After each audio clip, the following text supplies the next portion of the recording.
G20യുമായി ബന്ധപ്പെട്ട് താഴെ പറയുന്നവയിൽ തെറ്റായ പ്രസ്താവന ഏത്? ഓപ്ഷൻസ് ആ G20യിൽ ഉൾപ്പെട്ട രാജ്യമാണ് ബ്രസീൽ. ഓപ്ഷൻ ബി G20ക്ക് സ്ഥിരമായ ആസ്ഥാനം ഇല്ല. ഓപ്ഷൻ സി 1998 G20 രൂപീകരിക്കപ്പെട്ടത്. ഓപ്ഷൻ ഡി എല്ലാ വർഷവും G20 ഉച്ചകോടി നടത്താറുണ്ട്. Answer is option C 1998 G20 രൂപീകരിക്കപ്പെട്ടത് എന്നാണ് ക്വസ്റ്റ്യനകത്ത് പറഞ്ഞിരിക്കുന്നത്. അത് തെറ്റാണ്. ശരിയായിട്ടുള്ള ആൻസർ 1999 സെപ്റ്റംബർ മാസം 26 G20 രൂപീകരിക്കപ്പെട്ടത്. 1999 സെപ്റ്റംബർ മാസം 26 G20 എന്നത് വ്യാവസായികമായി വികസിച്ചതും ഉയർന്നു വരുന്നതുമായ പ്രമുഖ രാജ്യങ്ങളുടെ കൂട്ടായ്മയാണ്. G20 ലോകത്തിൽ വ്യാവസായികമായി വികസിച്ചതും ഉയർന്നു വരുന്നതുമായ പ്രമുഖ രാജ്യങ്ങളുടെ കൂട്ടായ്മയാണ്.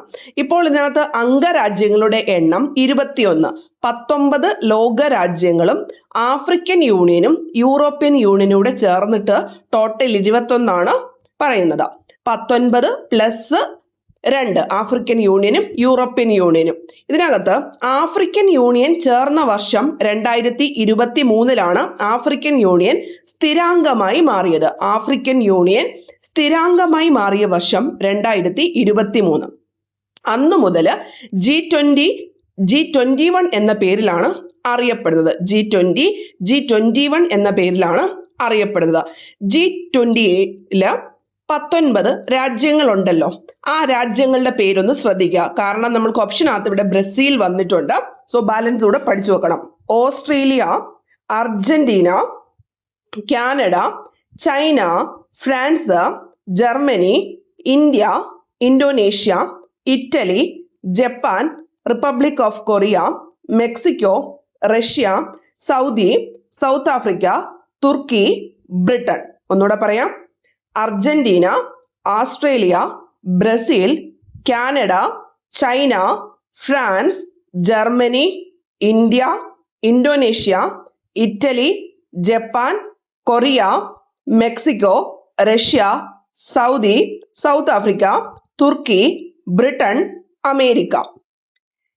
ഇനി ഓരോ വർഷവും ഇതിനകത്ത് 2025 നടക്കുന്നത് ദക്ഷിണാഫ്രിക്കയിൽ വെച്ചിട്ടായിരുന്നു ഇതിന്റെ വേദി എന്ന് പറയുന്നത്. 2025 ദക്ഷിണാഫ്രിക്ക, 26 അമേരിക്ക, 2026 അമേരിക്ക, 2027 യുകെയിലാണ്.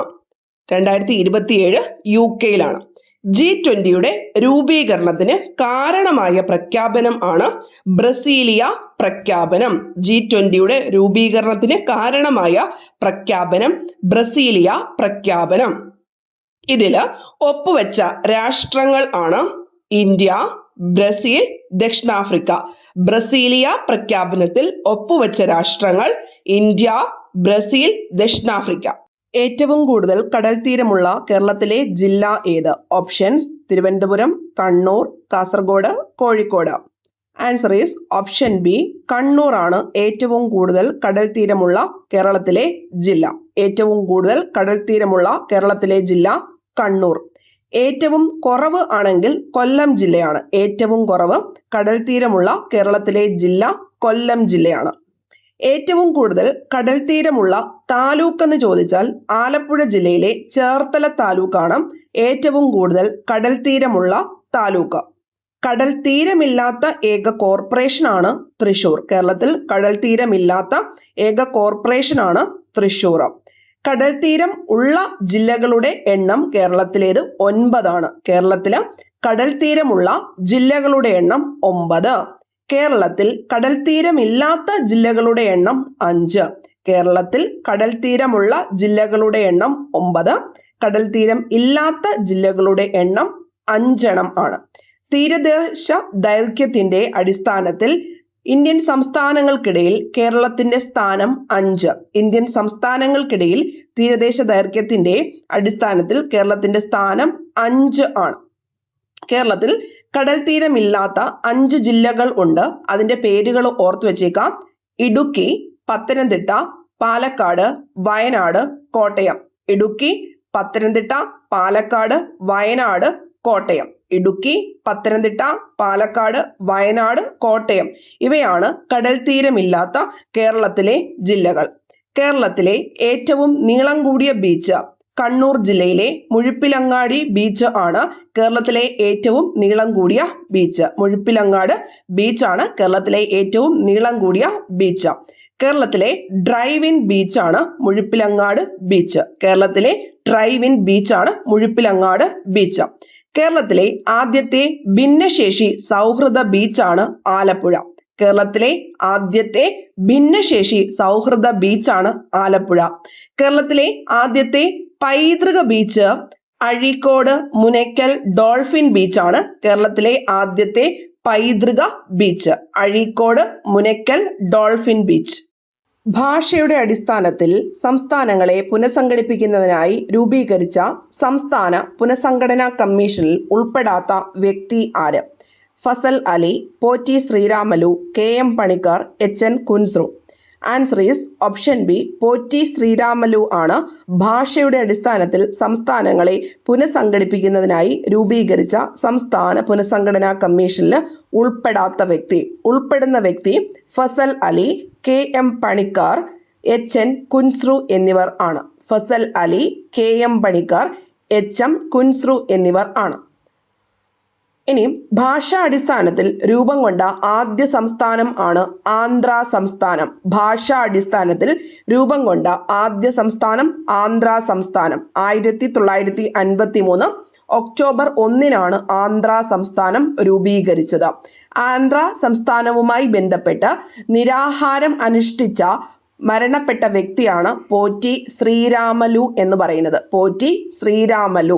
ഇനി ആന്ധ്രാപ്രദേശിനെ വിഭജിച്ച് തെലങ്കാന രൂപീകരിക്കാൻ കാരണമായ കമ്മീഷൻ ആണ് BN ശ്രീകൃഷ്ണ കമ്മീഷന്റെ ശുപാർശ പ്രകാരം ആണ് ആന്ധ്രാപ്രദേശിനെ വിഭജിച്ച് തെലങ്കാന രൂപീകരിച്ചത്.